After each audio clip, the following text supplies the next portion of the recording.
Okay, yeah, we finished the finding of roots of equations. I mean, there we looked, yeah,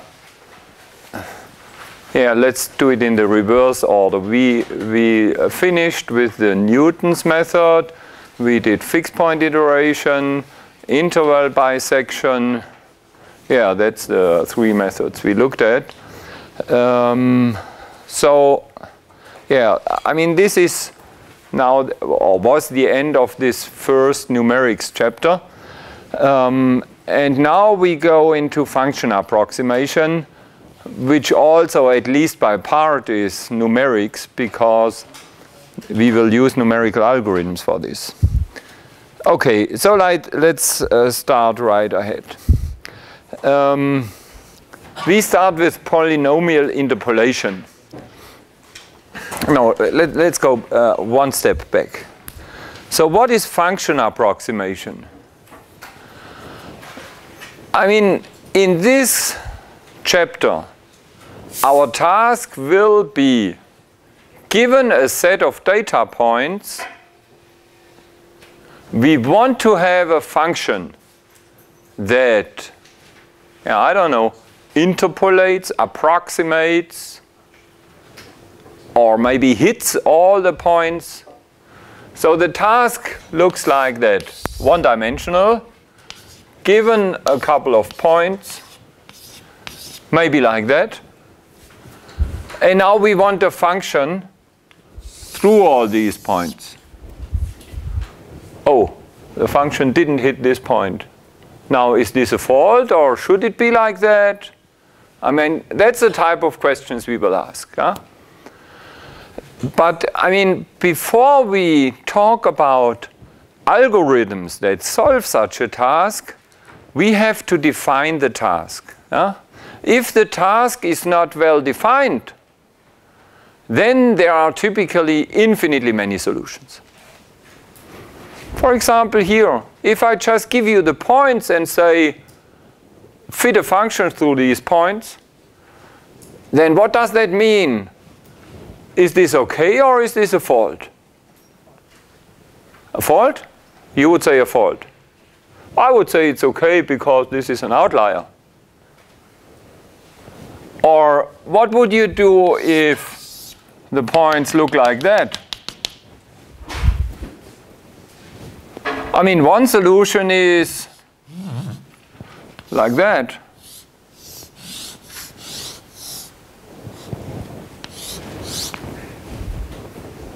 Is that what you expected? Yes? You would like this. Huh? Who doesn't like that? What would you have? A straight line. Like that. Yeah, that looks better, doesn't it? But I mean, yeah, it's a matter of taste, is it? That's nice. Now mathematics is a matter of taste. I mean, he likes that, the other guy likes this. And maybe someone else would say, oh no, not a straight line. Why don't we use a logarithm? Infinitely many solutions. They're all nice, aren't they? Yeah, so maybe mathematics is not so far from psychology. Huh? I mean, what you should learn from this is, first we have to define the task. Huh? Or, yeah, let's look at this picture again.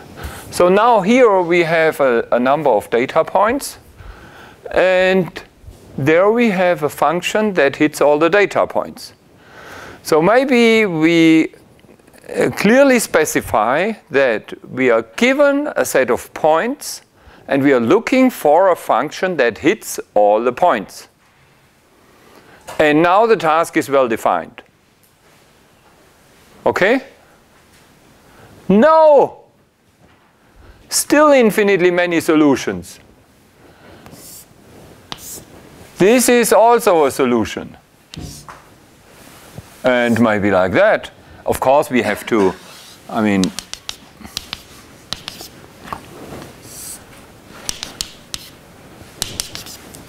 this is a function. It's a stepwise, a piecewise constant function. It is a function that hits all the points. And of course, given a set of points, you almost always can find such a function that hits all the points. You see, the problem is not yet well defined. There are infinitely many solutions. Or, I mean, this one would also be a solution.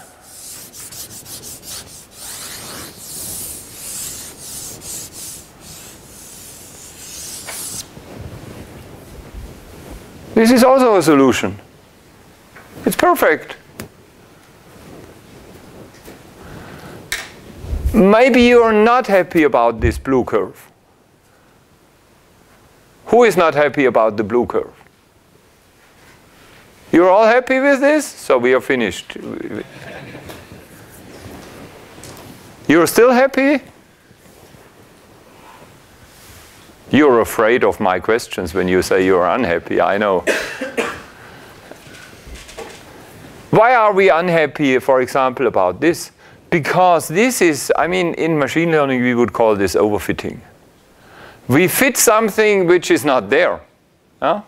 The complexity of this function is by far too high.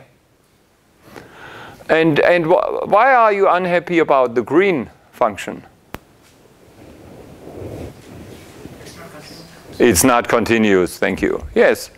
So, okay, so you see, maybe our next requirement should be we want to have a continuous function that hits all the points.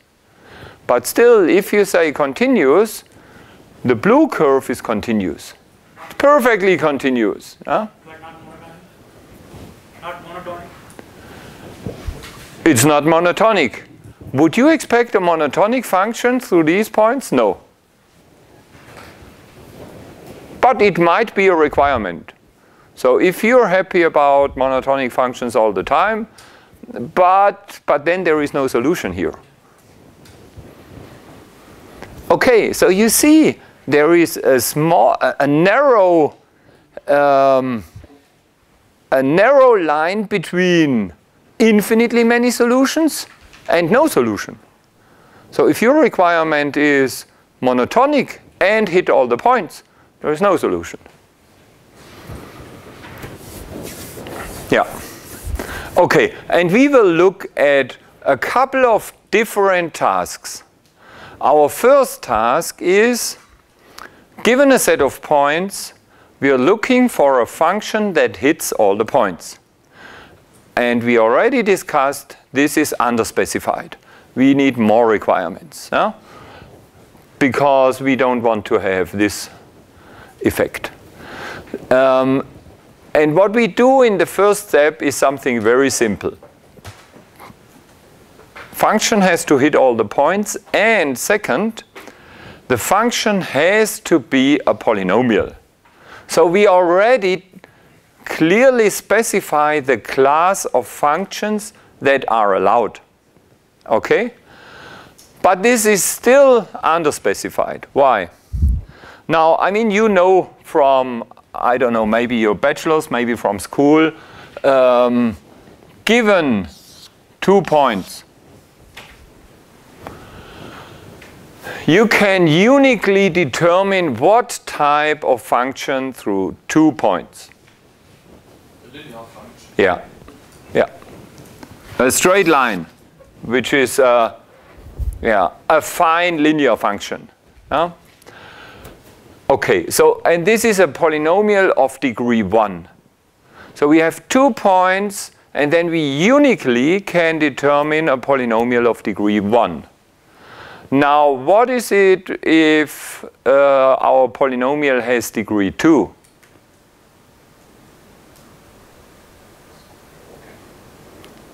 Is there a unique polynomial of degree 2 given 2 points? No, there are infinitely many, of course. I mean, here there would be this parabola, or maybe this, or this, and so on. Infinitely many solutions. How many points do we need for a parabola? 3 points. And for a cubic polynomial,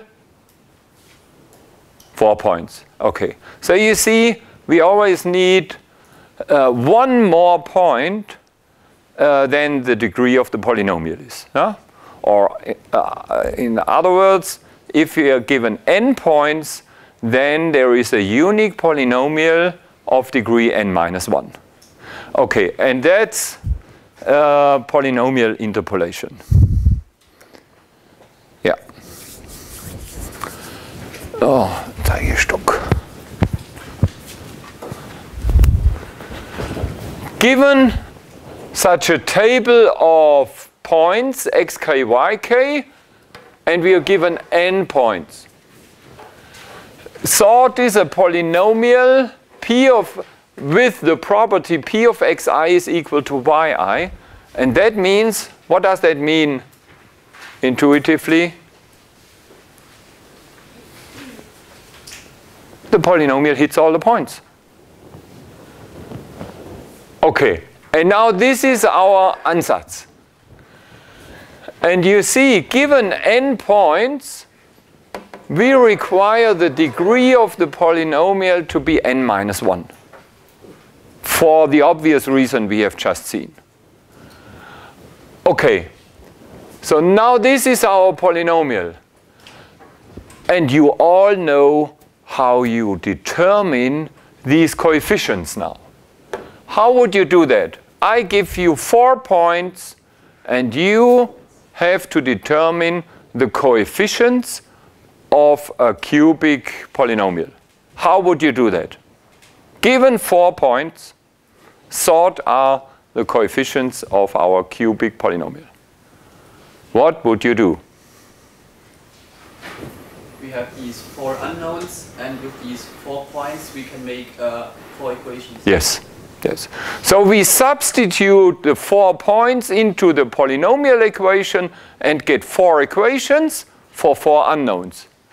And what's really nice is that these 4 equations are linear equations. So then you have a linear system with 4 equations for 4 unknowns. So then you look into the strength topics and you know how to solve it. And hopefully you also know whether to solve it or not, because not all linear systems do have solutions. Huh? Okay, yeah, I mean that's what we do here on this slide. Look, we substitute our point number I, xi, one of these points, into the polynomial, and on the right-hand side we get yi. Why do we get this? Because of this requirement. P of xi is equal to yi. That's what we require. Huh? Okay, so we get this equation, but this is not one equation. This is a set of n equations. So this must hold for I equal 1 to n. Yeah? So we get n such equations. And look, in the first equation, it starts with a1 plus a2 times x1 plus a3 times x1 squared, and so on, up to x1 power n minus 1. Okay, and we can write this linear system in matrix form. Here we have this matrix capital A times the vector of our unknown variables. And the unknown variables are a1 through an. And what is this matrix A? Yeah, this matrix A contains all the rest we have here, which is 1 times a1 plus x1 times a2. Look, 1 plus x1 plus x1 squared, and so on, up to x1 power n minus 1. And in the second line, the same with x2 and up to xn in the last line. And this is the so-called Vandermonde matrix. And this matrix, be careful, this matrix does not contain variables x1 through xn. No, it contains numbers. This is just a numeric matrix full of numbers. Why? look, these xi here are not variables. They are the data points that are given. Okay? So given our data points, what you have to do is you fill up this Vandermonde matrix, and you fill up this vector of the right-hand side with these yi's, and now you have this linear system. And the task is to solve this linear system for this vector A. I mean, that's a really simple thing. Huh? Okay, and now of course the question is, does this linear system have a unique solution? And the answer is here. If the x components of our data points are all distinct, that means if not two xi are identical, like take these points. I mean, if this is x1, and if there is a second point like that, it has the same x value, and that's not really nice, because it's not possible to find a function through these 2 points. So it's really obvious that we have to require the xi have to be distinct. Then for any vector y1 through yn, there is a unique polynomial p of degree less than or equal to n minus 1 with p of xi equal yi. I mean, this is our requirement, that it has to hit all the points. What's maybe interesting is that the polynomial p is of degree less than or equal to n minus 1. So that means, for example, given 3 points, it may be possible that our polynomial has degree 2, 1, or 0. Who can give me an example of 3 points where the solution is a polynomial of degree 0? A circle? No, a circle is not a polynomial. No. All points are the same. No, that's not allowed. The xi have to be distinct.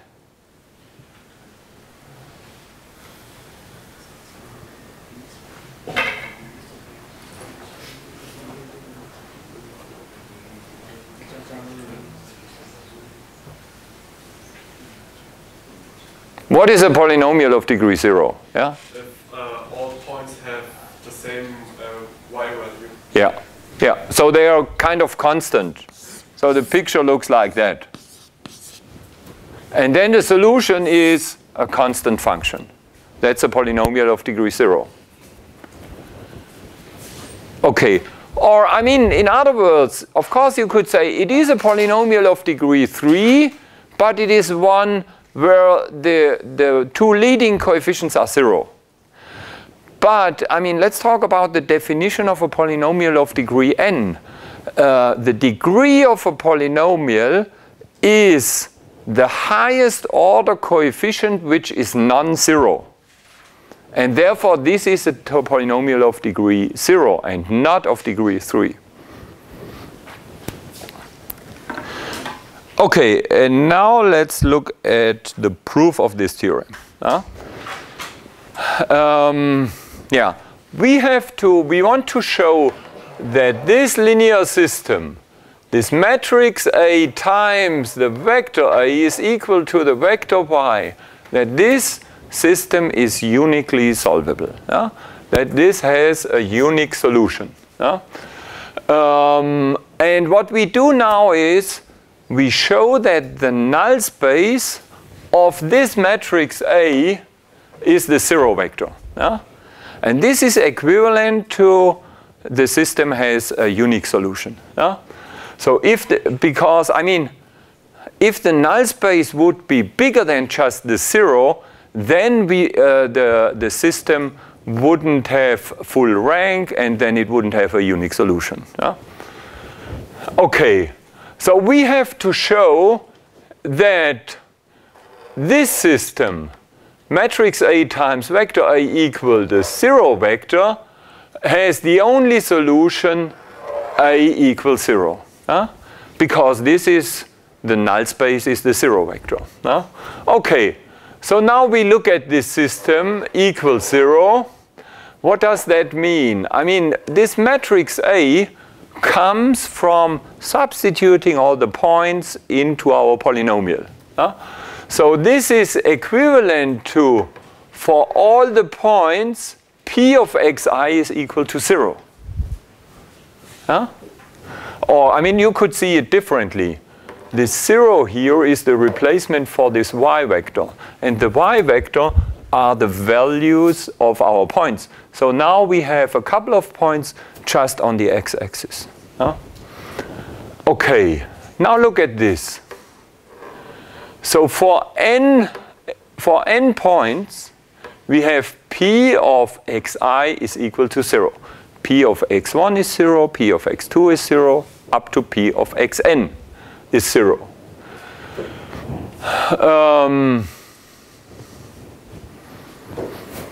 And our polynomial has degree n minus 1.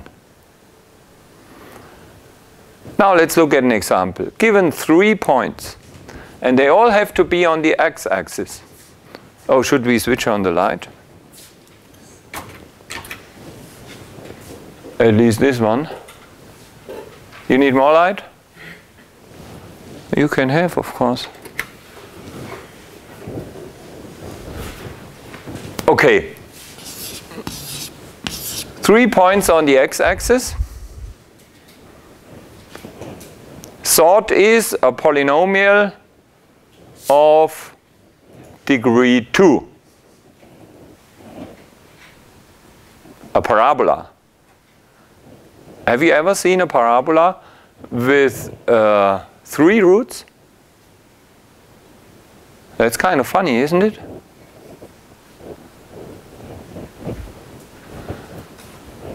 I mean, I could imagine a parabola like that. Or maybe like that. But not something like this. Huh.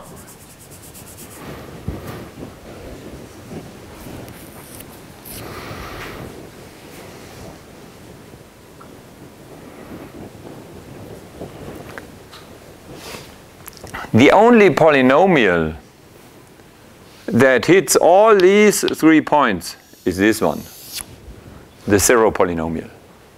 So that means, so if we require this and the degree of our polynomial is less than or equal to n minus 1, then the only solution is the 0 polynomial. Okay. So our polynomial is equal to 0, and what does that mean? That means all the coefficients are 0. And now our vector A is 0, and that means the null space is the 0 vector, and therefore there is a unique solution. Where did we use the fact that all the xi are distinct in this proof?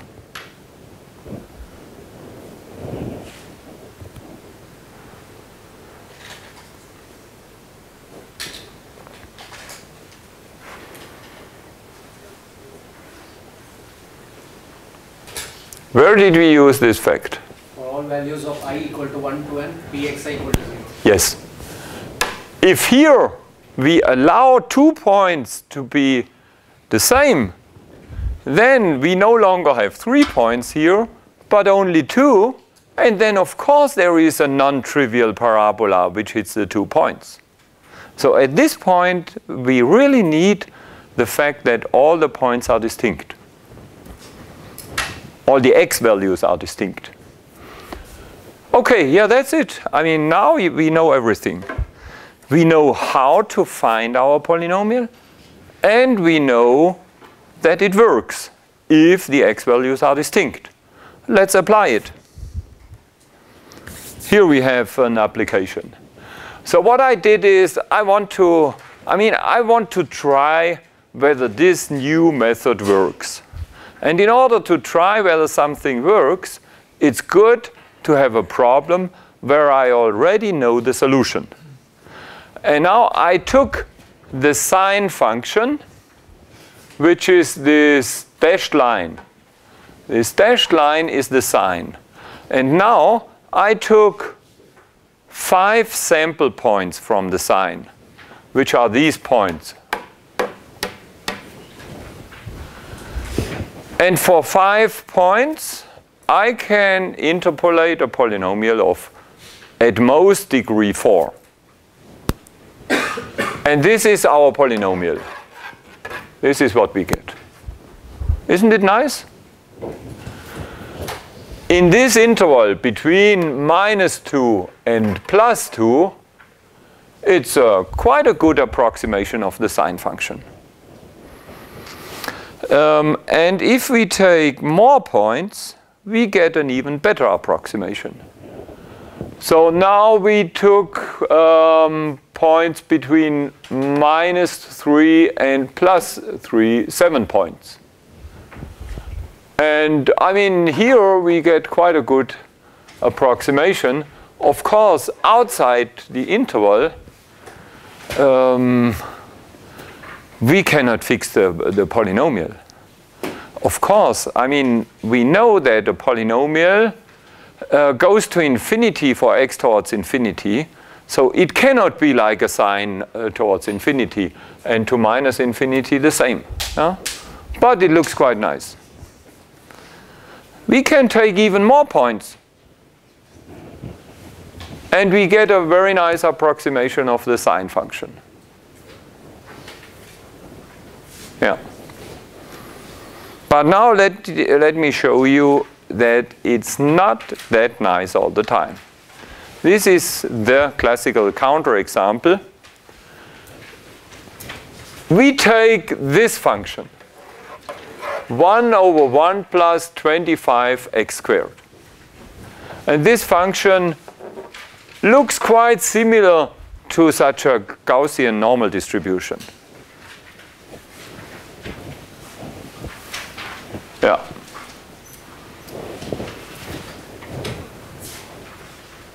I mean, to me, this function would look even simpler, much simpler than such a sine. I mean, the sine has infinitely many oscillations. This function only has one little hill in the middle, and here it's kind of boring. Yeah? But it's obviously not well suited for fitting a polynomial.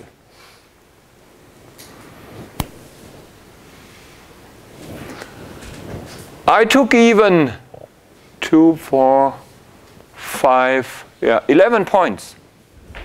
We took 11 points, which is well, not such a small number. I mean, taking many points means there are many points where we fix, where we clamp our polynomial. I mean, the polynomial has to meet this point and this point and this point. But I mean, the approximation is fairly well here in the middle. Not really good, but maybe acceptable. But already here, we get such a not nice oscillation, and here, and it's getting worse and worse.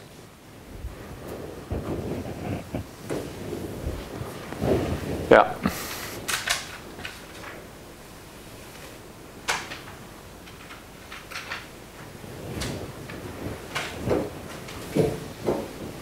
Oh, I forgot to bring the tool. I have a nice tool that a student programmed for me, where I can, with the mouse, take such a point and move it around, and I can insert additional points in between. Okay, I don't have the tool here. Let me ask you, what would happen? I mean, isn't it an obvious idea to add an extra point here? Of course, I mean, we would really force this oscillation to get down here.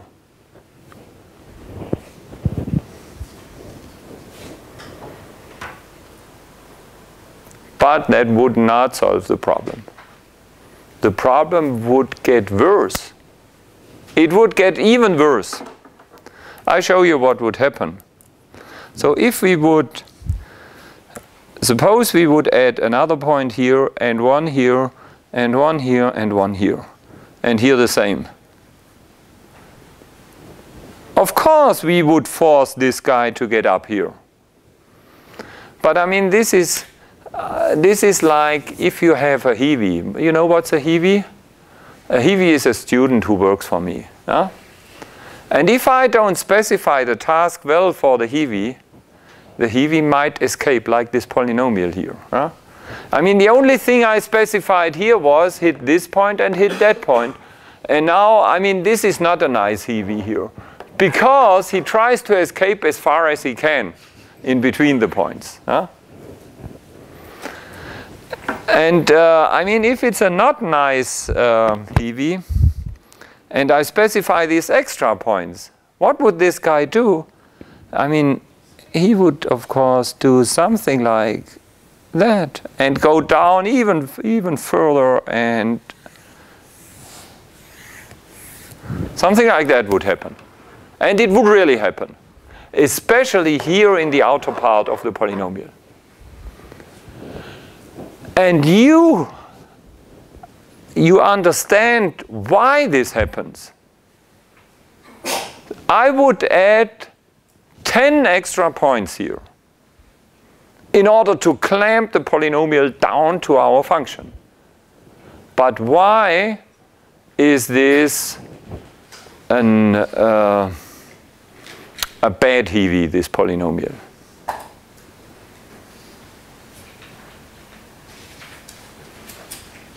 Now, what do we know about the relation between the number of points and our polynomial? We get a higher degree polynomial. Yes. Functions only of degree 2. What would the degree be then?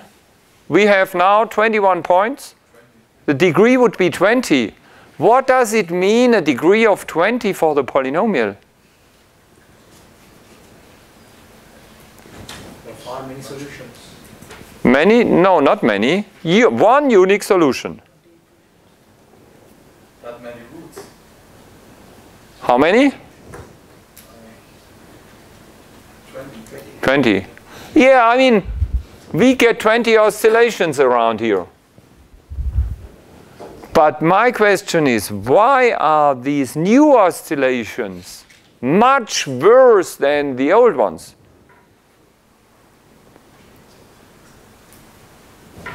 We have got the roots in the same interval like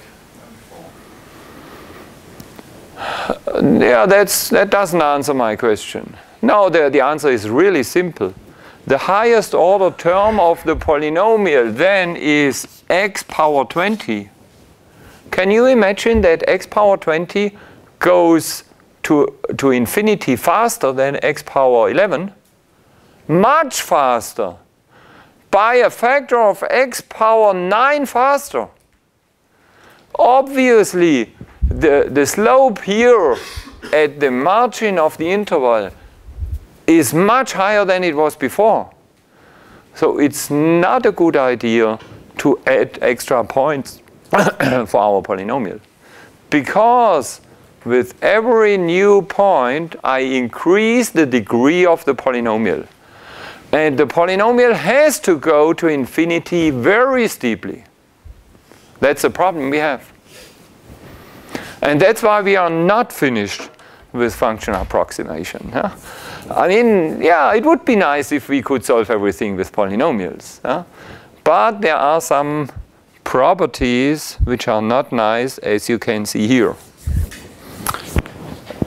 Yeah, now, it's not a good idea to add extra points. But I mean, I already told you what's the solution when I mentioned this software tool the student built for me. In this tool, we can move points around. And that's a much better idea, because moving points around does not increase the degree of the polynomial. Huh? Look, the error that our approximation polynomial produces is it's exactly so high here. This is the error of this polynomial. And of course, we want to decrease this error maybe like that. How can we decrease this error? We move this point along in this direction. And maybe this one also a little bit outside. And then what happens is, let me show you this. Here, the number of points is still 11. But what we did is, we moved the points towards the margin. This one out, I mean this point, I guess it was here. And this one was here. So we moved these points towards the margin. And in the middle, the distance between the points is bigger, as you can see now.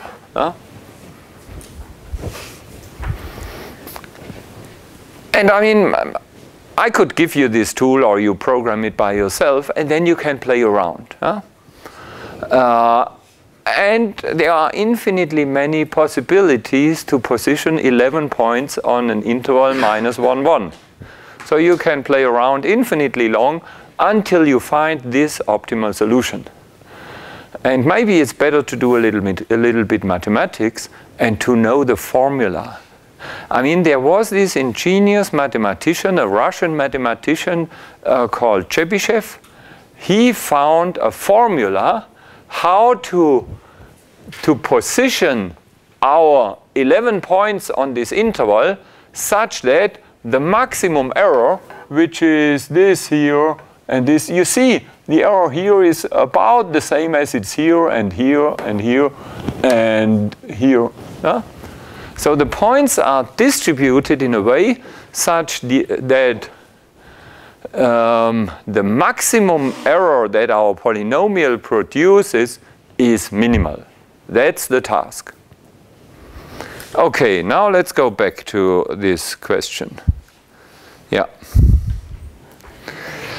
So we have to talk about the maximum error of our interpolation polynomial. That's why we here define the maximum norm on functions. What is the maximum norm of a function? It is the maximum over all x in a given interval of the absolute value of our function. Yeah. And now, excuse me, yeah. Yeah, so now once we have defined this maximum norm, we can talk about the difference, f of x minus p of x. F is the given function, p is the approximation polynomial, and now this is the difference between these two, and then we take the absolute value of the difference between these two, and we consider the maximum of this absolute difference on our given interval. So the maximum for x in AB, and this is nothing but the maximum norm of f minus p.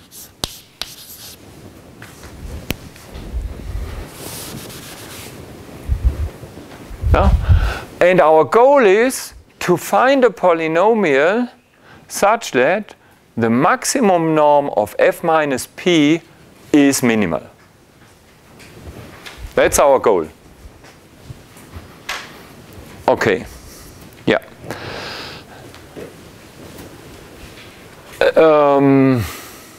Yeah. And now a theorem that Chebyshev used to prove his theorem, where he says how to distribute the points, is this one. Look, it talks about the difference between f and p. This is our relevant measure we have to minimize. Okay, now, and the requirements are f has to be n times continuously differentiable. And then we have this interval AB, and on this interval we have our data points x1, x2 up to xn plus 1. And they have to be distinct, of course, and they have to be ordered. So x1 smaller than x2 and so on. And p is our interpolation polynomial of degree n, with p of xi is equal to f of xi. Yeah. Now this is a little bit different to what we had before.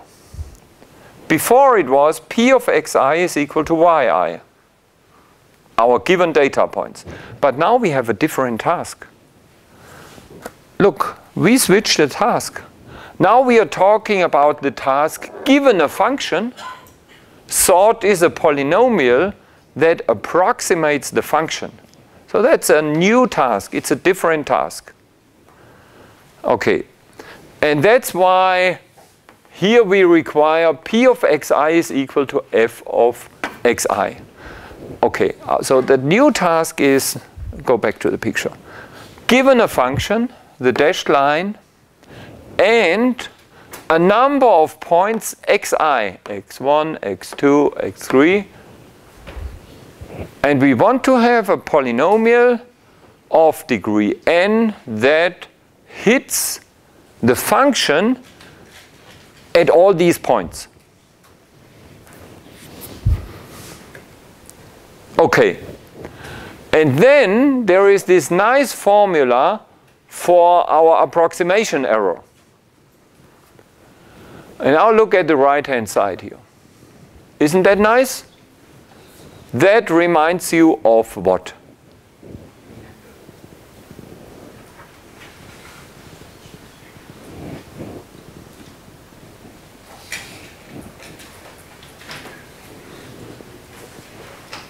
Finding similarities between formulas is very important in mathematics. Remainder term? Of what? Of the Taylor series, yes. Thank you. Yeah. I mean, in the remainder term of the Taylor series, you have an n plus first derivative of a function. You have n plus 1 factorial in the denominator. And here it's different. So what would we have in the remainder term of the Taylor series here? So just one person who wants to say something. X minus x naught. X minus x naught power n. Yeah? Or here it would be power n plus 1. Yeah. Yeah. Yeah, that's what we have. So we would have here, so we could kind of delete all this and here put the power n plus 1. Okay? But this is quite similar. How about replacing the two? Oh, sorry.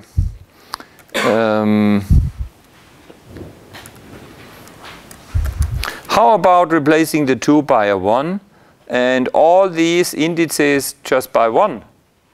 And then it's x minus x1 power n.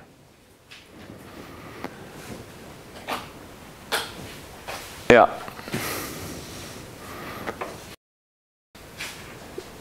That's quite nice. So now, but x1, x1, x1, this is actually forbidden. Why is it forbidden? It's not distinct. Yeah, the points are not distinct. But let's do for a moment something forbidden. Yeah? So we put all points together to one point. I mean, that's what we did in Taylor expansion. In a Taylor expansion, we want to approximate a function by a polynomial in one point. In one point only. But, I mean, there are infinitely many solutions. There is only this one requirement. This gives us one equation for n unknowns. How does this work in Taylor? We forgot n minus 1 requirements.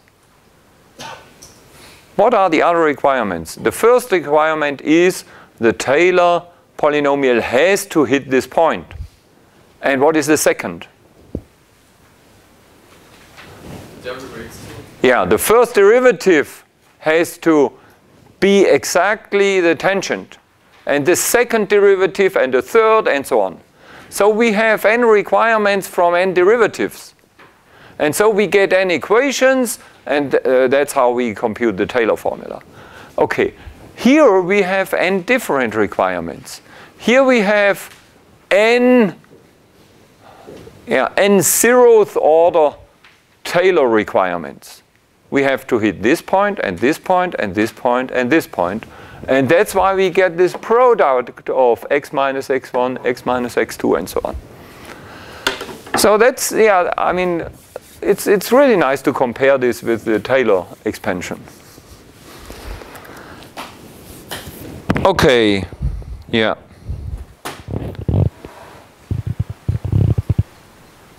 Yeah, okay, and the question that Chebyshev asked himself was, how should the given points be distributed to minimize the maximum error? And now he took this formula and started to minimize this error term. And we don't look at the proof, we just look at the result. And this is a really nice result. We are talking about the interval from -1 to 1. Look, we are just talking about this example between -1 and 1. We will generalize this later to arbitrary intervals. Oh no, one more. Okay, f defined on this interval, and p is our interpolation polynomial at the given points on the interval between -1 and 1. So we have n points in this interval. And of course, we don't know where these points have to be.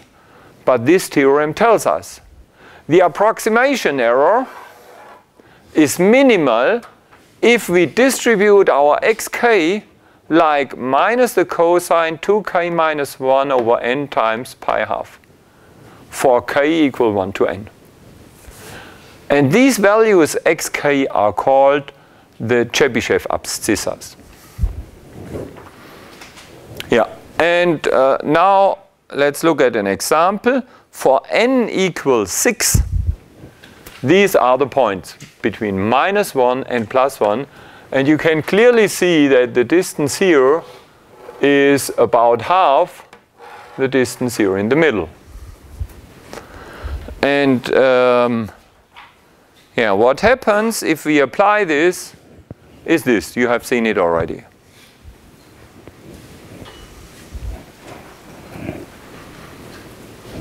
Okay, so what we learned is that Chebyshev, I mean, this is then called Chebyshev interpolation. We have learned that Chebyshev interpolation reduces the maximum error. And the result is this. The good news is it's much better than what we had before without Chebyshev. The bad news is we are still not satisfied with this. And that's why we have to continue and look at other methods. And this is actually the best we can do with polynomials. We can't do better. Look, I mean, this is an optimality theorem. The approximation error is minimal if you distribute your n points like this. You can't do better with n points like this.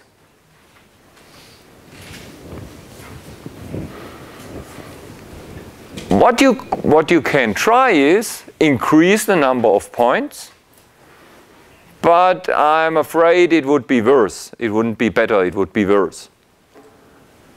Or you can decrease the number of points. And that would actually be a good idea. In this example, it would be a good idea. Not always, but in this example. Why would it be a good idea here to reduce the number of points?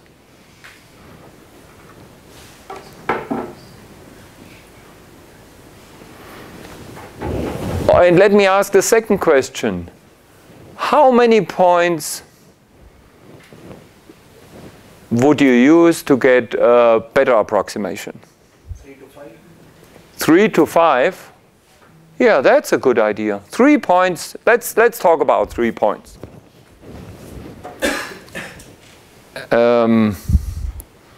You would take this point, and then maybe this, and this.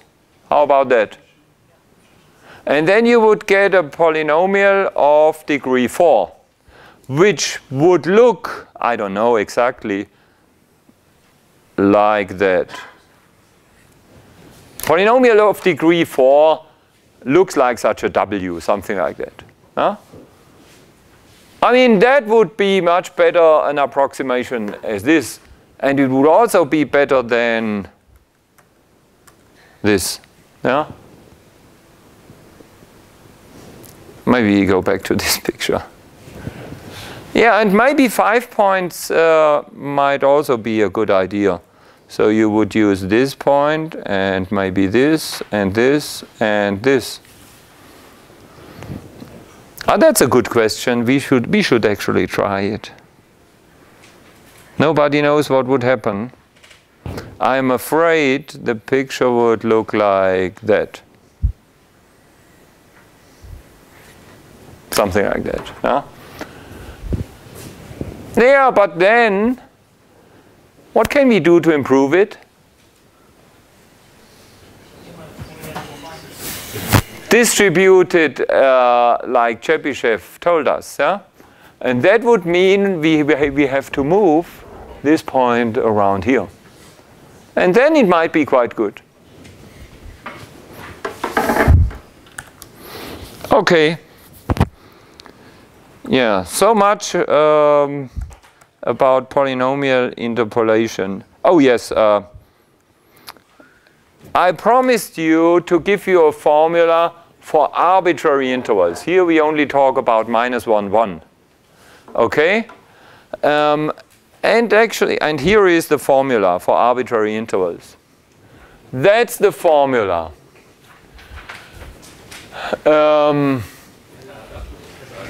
Ja?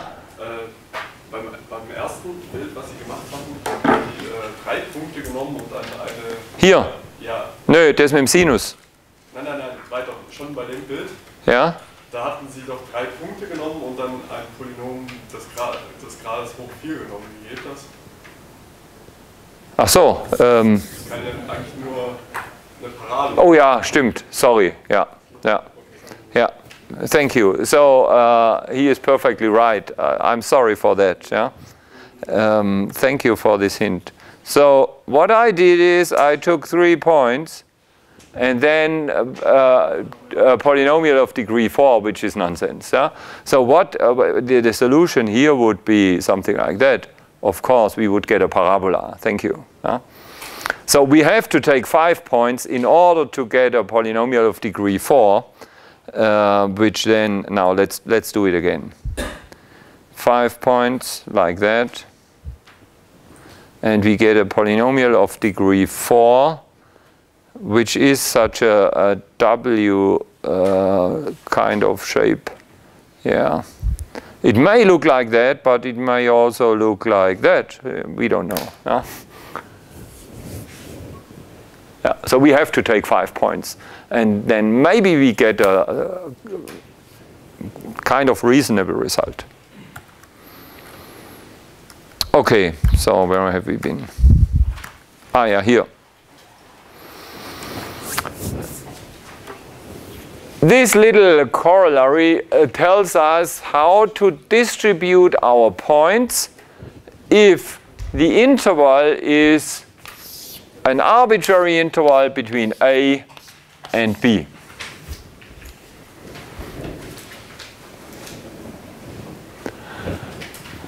And of course, it should work for arbitrary intervals too. And what to do? A 2-step procedure. Step 1, you just calculate the ordinary Chebyshev abscissa, which are between -1 and 1. And then, these are the xk here.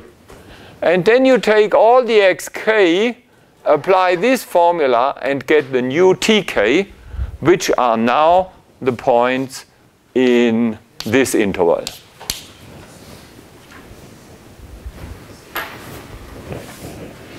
Yeah. So you first compute the Chebyshev-Abscissa, then apply this formula, and that's it. And then you use the TK as your x points. And it is very easy to prove this. You can do it at home. It's a nice exercise.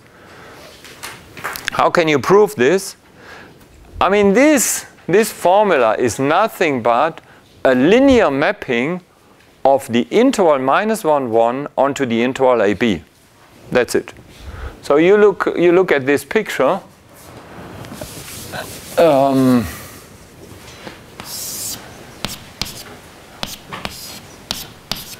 We want to map this interval onto an arbitrary interval AB. Now take the y-axis, and here we have A, and here we have B. And that means we want to map -1 onto A, which gives us this point, and 1 onto B, which gives us this point. And this straight line here is the formula over there. And you all know how to fit a straight line through 2 points. That's it.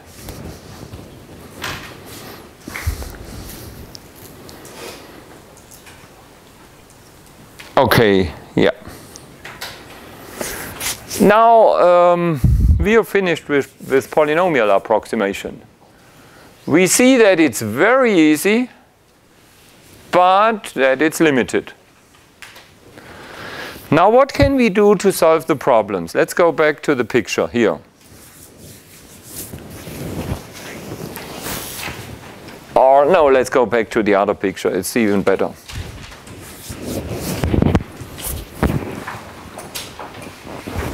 I mean, here the only solution is to use the Chebyshev-Abscissa. What's not a good idea is to add extra points.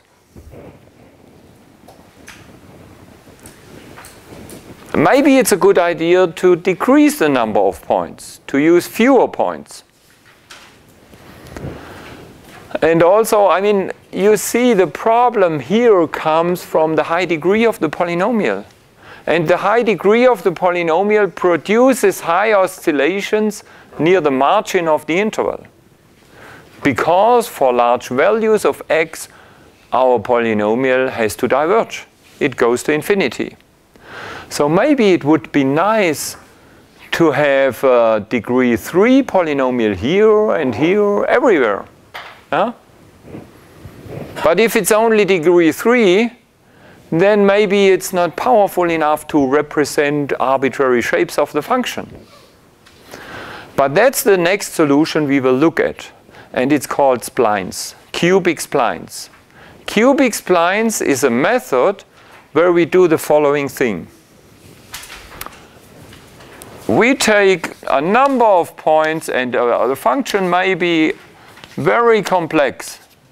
And what we now do is we approximate a cubic polynomial between these 2 points and another polynomial here in between, and again another polynomial here, and another cubic polynomial here. Oh no, that doesn't look like this, and so on. The big advantage of this is we have a small degree, which is only 3 everywhere. Only polynomials of degree 3. So that means we don't get such bad oscillations anymore. Of course, the disadvantage is we have many polynomials. This is number 1, 2, 3, 4, 5, 6. Yeah. Piecewise polynomial approximation. That's what we do next. Okay, yeah. And also, we already mentioned, it's a good idea to reduce the degree of the polynomial. Yeah? I mean, this reduces the number of parameters. Yeah. And there are in German it's called Faustformel. What is Faustformel in English? Who knows that? Oh, rule of thumb. Yeah, it's a rule of thumb. There are such rules of thumb, and one rule is the degree of the polynomial should be less than or equal to 2 times square root of n. So if we have 100 points, then the degree should be 2 times 10, which is 20. But, I mean, you can more or less forget this. Maybe sometimes it works, but normally it wouldn't work. Yes. Yeah. But how about, suppose you do that. You have 100 points, and you take a polynomial of degree 20. That's impossible. Why is it impossible?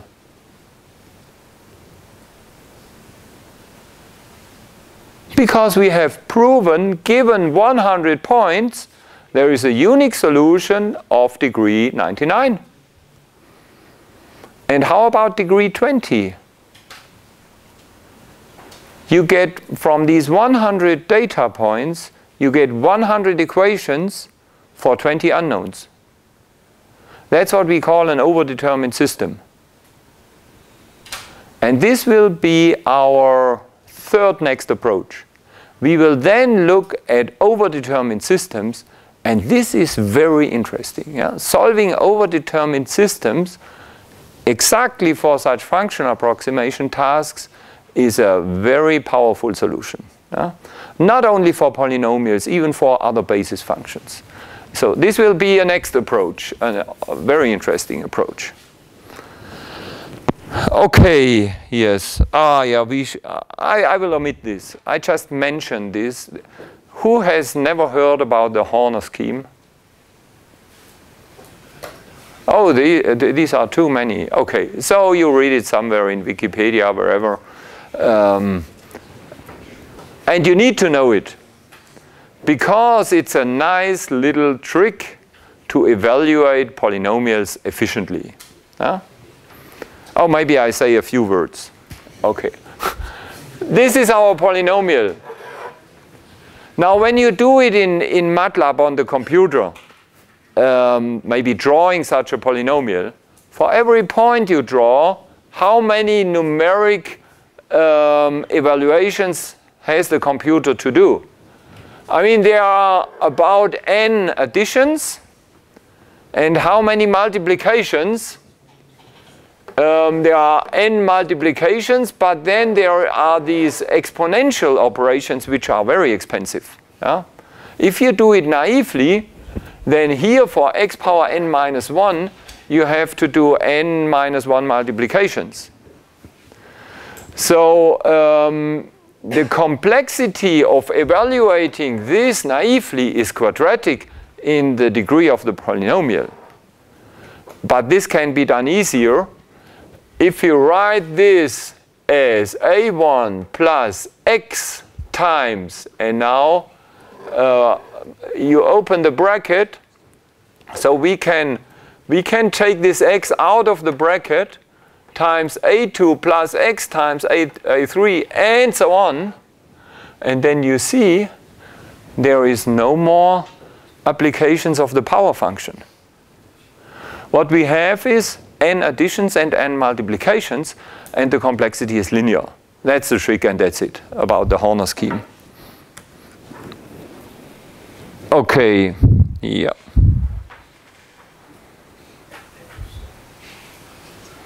Okay, function approximation versus interpolation. We already discussed this at the beginning.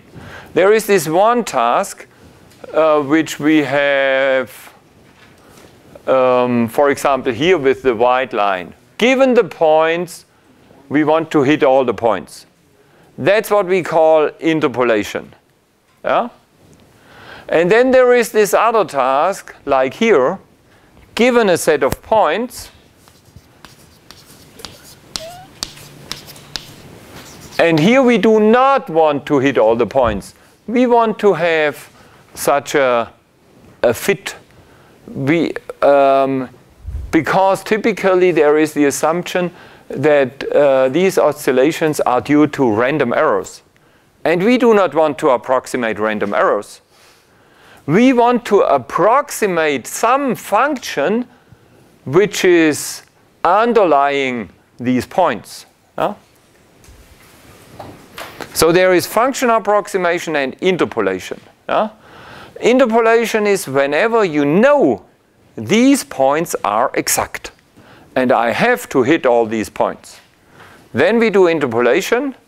Otherwise, if we know there is some noise which we do not want to approximate, then we do function approximation, which is the different chapter. Okay, but now we continue with interpolation, in particular with spline interpolation. And I already explained to you, given here in this example 4 points, and now we are looking for a cubic spline function. And we will approximate a cubic polynomial between these 2 points, another cubic polynomial between these 2, and another one between these 2. And if this would be all our requirements, our Hiwi would do nonsense again. Because this Hiwi might do something like that. So we could fit a parabola like this, and another one like this, and maybe here a straight line. Yeah. And that's maybe not what we intended. It's perfect. 3 cubic polynomials. So what should be our additional requirements? Excuse me? It must not be same. Xi will not be same. It must not be. You mean this polynomial must not be the same like this? X is different. What is different? Solution. The solution. This one is different from this one, yes. Of course, we get 2 different polynomials, but these guys are not nice, even though they are cubic polynomials.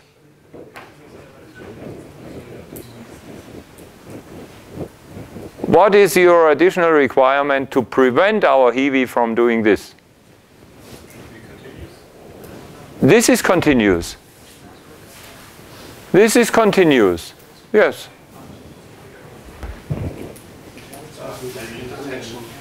Should have the same sign in both points. The tangent should have the same sign. Okay. Let's draw a new picture with the tangent having the same sign. So let me see. So here we have a negative sign, and I mean this is also a negative sign here. Yeah? Okay? No, from one point to the next it should be the same, but from 2 different points. So x1. Oh, I see. Okay. 0 should have the same, and then x1 and x2. So you say the tangent here between these 2 points should be positive all the time. Yes. Or But now, how about this picture? You would not. You don't want to have the tangent to have the same sign everywhere here. I think that's not such a good idea.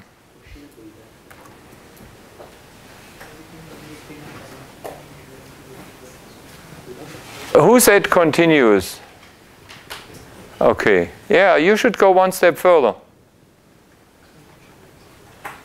Continuous is okay, because if the function would not be continuous, that would be bad. I mean, we would have something like that, which is not nice at all. Huh?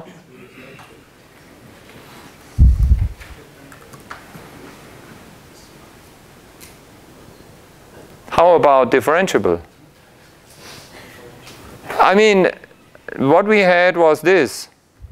And then here, the function is not differentiable. Huh? Yeah. And that's what we require.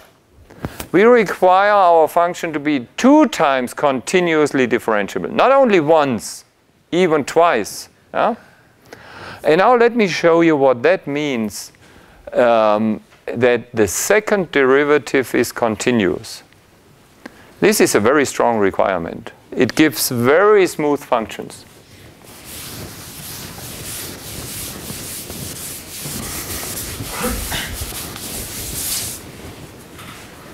You all know how such a sports stadium with a soccer field looks like. There is this rectangle in the middle, which is the soccer field. And then there is this running track around it. Huh? And it goes, I mean, we have a half circle here and a half circle here. And now this curve here, this curve, the running track, how smooth is it? How often is it continuously differentiable? That's my question to you. In the soccer field, it is not differentiable. It's a horizontal tangent. In the soccer field. No, on the board. I mean, we are talking about this yellow line. And the semicircle, excluding the semicircle, it's horizontal tangent. Excluding the semicircle, which is a straight line here. Yeah? The tangent is horizontal tangent. This horizontal line is how often continuously differentiable? It's not differentiable. It's infinitely often continuously differentiable. Take the first derivative, it's 0, and the second is 0, and the third is 0, it's perfect. That's infinitely often continuously differentiable. And how about this semicircle? Also. But how about the whole thing?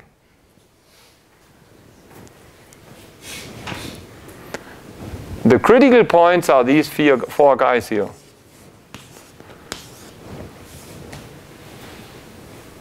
How often is it continuously differentiable here? One time, yeah, that's it. And how about the second derivative? Yeah, the second derivative here up to this point is 0. Because the curvature is 0. It's a straight line. For any straight line, the second derivative is 0. How about a circle? In a circle, the second derivative is non-zero everywhere. So that means, I mean, if you would plot the second derivative walking along this line, we would have 0 here, and we would have a jump, and it would be something like that, positive.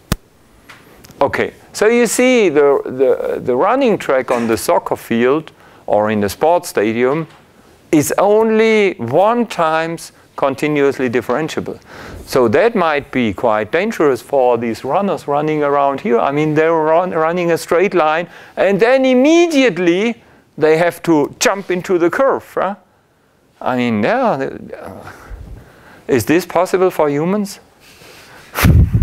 It is. But why? Let me tell you why it's possible. Because it does not look like that. This is not the running track. The running track has a finite width. And only because of this reason is it possible. Imagine this would just be a line of width 0. Is there a human who can run on a line of width 0 and get into the curve? No. That's why it's quite wide, about a meter. Huh? Okay, I mean, this is kind of joking. But now let's talk about serious applications of this. A serious applications is railroad tracks. Huh? On railroad tracks, I mean, there are curves, bends, and they have to be 2 times continuously differentiable. Because otherwise, if the railroad track would be like that, the train is on the straight line, and such trains are really heavy. And that would mean the front wheels, they would immediately hit this curve, and that would mean a lot of iron due to the friction would be lost and these wheels wouldn't hold very long. And that's why the Krümmungsradius, what is Krümmungsradius in English? The radius, so the radius of this curve is not allowed to make such a jump from, I mean, here we have an infinite radius and here we have a finite radius. That's not allowed. So it has to go smooth into the curve. That's with railroad tracks. And second is on the Autobahn. On the highways, the freeways, if there is an exit on the freeway, I mean, if it would be, so there is the freeway, and here we have the exit. I mean, there is this, it goes out like that. If it would be like that here, then many people, if you're on the Autobahn with 180 kilometers and you enter the exit here, then you would have a serious problem. And that's why they smoothly increase the radius such that you may have a chance to push the brakes. I don't know whether this works with 180. I'm afraid it would not work. Okay, so much about 2 times continuously differentiable. So that's quite smooth. Okay, yeah, and these are our requirements. Given is, again, a value table with now, be careful, that's important for the following formulas. Now we are given n plus 1 points from 0 to n. Now, and we are looking for such an interpolating spline function s of x with s of xk is equal to yk. So still, we have to hit all the points. And s of x must be 2 times continuously differentiable. And now our ansatz is piecewise cubic polynomials. Okay, yeah.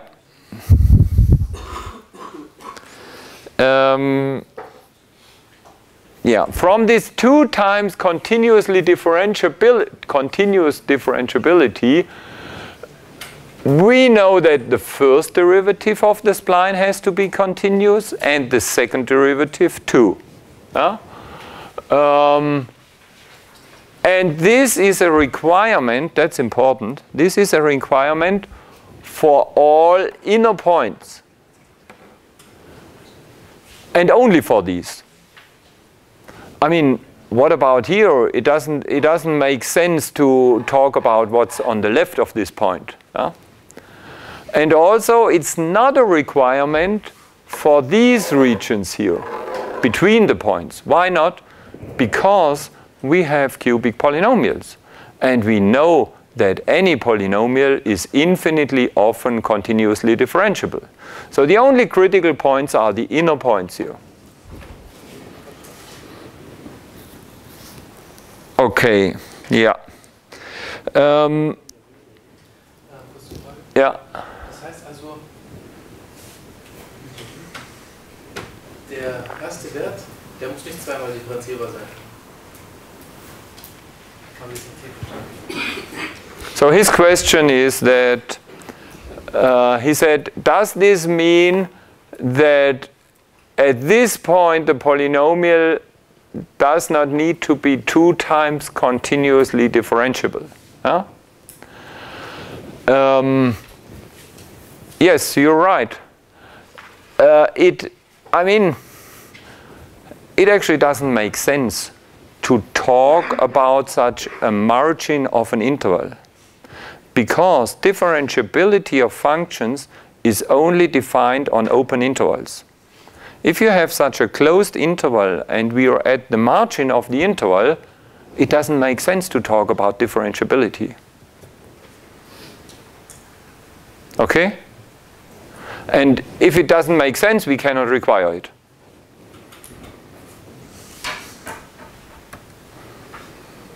Yeah. Okay. Now let's talk about, we will get a linear system of equations quite soon. Let's talk about the equations we get. No, let's first talk about the unknowns. What are the unknowns? We are talking about polynomials. Here we have 1, 2, 3 polynomials from 4 points. Each one of these 3 cubic polynomials has how many unknowns? How many parameters? 4. Each polynomial has 4 parameters. So here we need to have how many equations?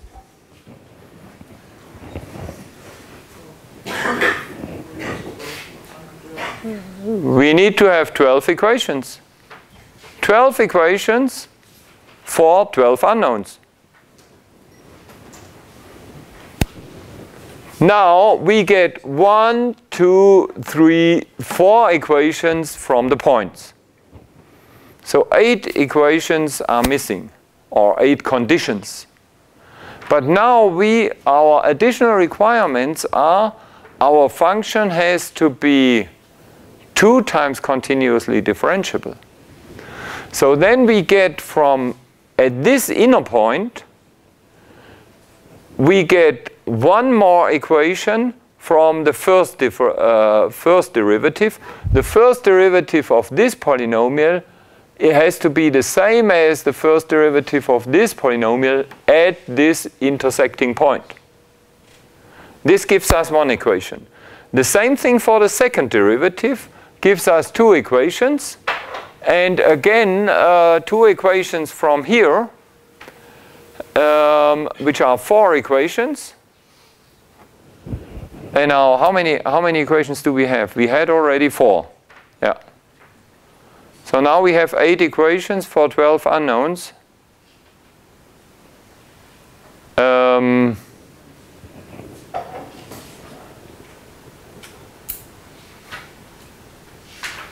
Yeah, okay, and we forgot 2 equations.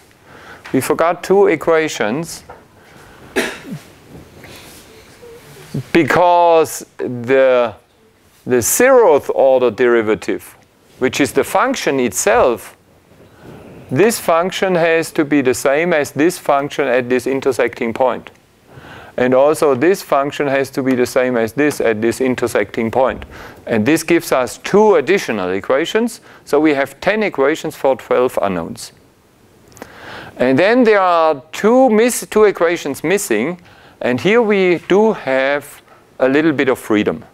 We do have a little bit of freedom. We can choose 2 extra equations.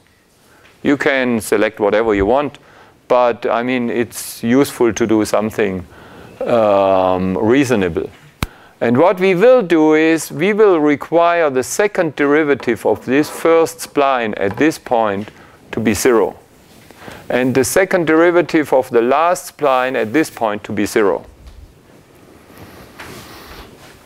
Okay, yeah. Now let's go into the math. So we have these points, they are numbered from 0 to n. And now we go only to n plus 1. Look, x0 through x3. But our splines are S0, S1, and S2. So if we have n plus 1 data points, we will get n splines. And that's why this variable goes from 0 to n minus 1. Because we are talking about these subsplines. The subspline Si of x. And now this is our ansatz. Look at this. Ai times x minus xi to the 3rd power. Plus bi second power ci linear and the constant term. You would, of course, have chosen a different ansatz. You would have chosen Si of x is equal to, what is it? Ai times x power 3 plus bi times x power 2 plus ci x plus di. Why is this over there better? The answer is quite simple. The math is getting easier if we do it like that. And why is the math easier? Look, if we replace for this variable x one of our data points, if we replace x by xi, then everything here gets 0 because we have xi minus xi. Everything gets 0 except the constant term. And that makes the math in the following much easier, and that's why we use this ansatz. But it makes no difference. The result is the same because what we have here is a cubic polynomial. Just the parameters are different from if I would do it like that. But remember, this is our ansatz and not that. Okay, and now we have our requirements. For I equals 0 to n minus 1, we have the requirement the spline has to hit all the points. So Si of xi is equal to yi. This is the requirement, look, that this first spline has to hit this point. And the second spline has to hit this point. And the third spline has to hit this point. Yeah.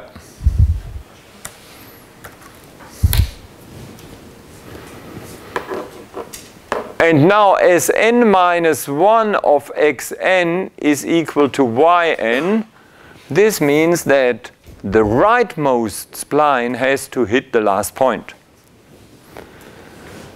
And then these are the intersecting conditions between two subsplines. Look, here we have Si and here we have Si plus 1. So one spline and the next to the right. And this means Si of xi plus 1 is equal to Si plus 1 of xi plus 1. And let's look at the picture.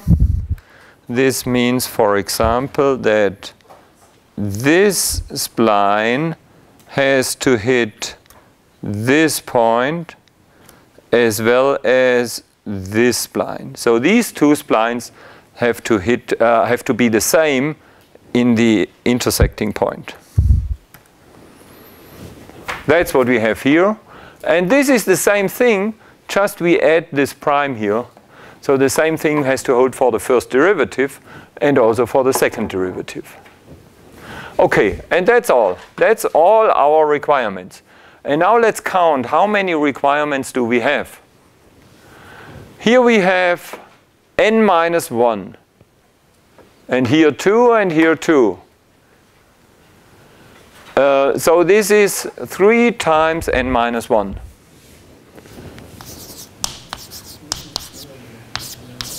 Plus, this is n, and this is 1. Okay, so plus n plus 1. Oops.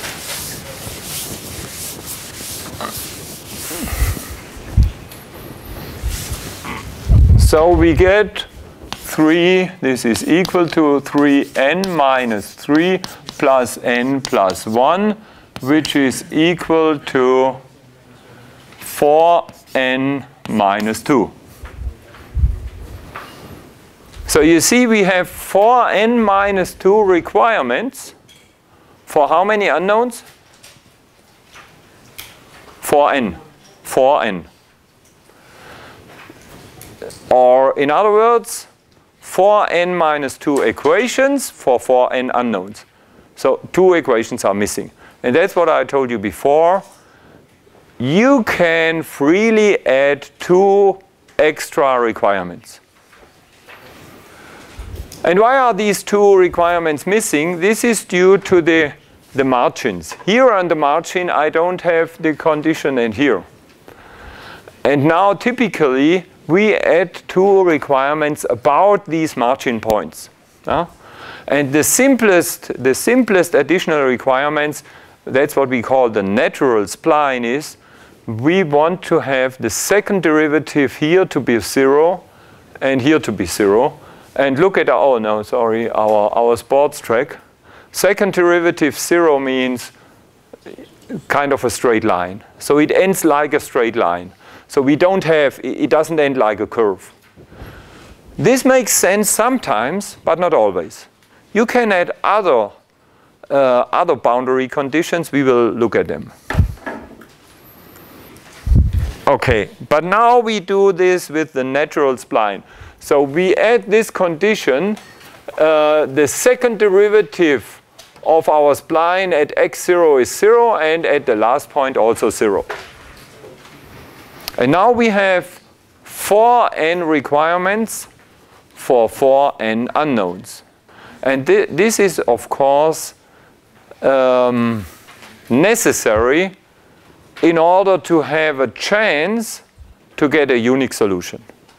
The unique solution is not yet guaranteed, but only if we have the same number of equations as unknowns, we have a chance to get a unique solution. Okay, and now what follows is, it's really simple what follows, but it's kind of an ugly computation. And I mean, it would be a good experience for you to read it, but I don't want to dive into it. Yeah? It's simple but ugly, and you can read it if you want, but we don't have to do it here. Yeah? We just start a little bit. Yeah? Oh, should we stop here actually? Yes, we should. Okay, so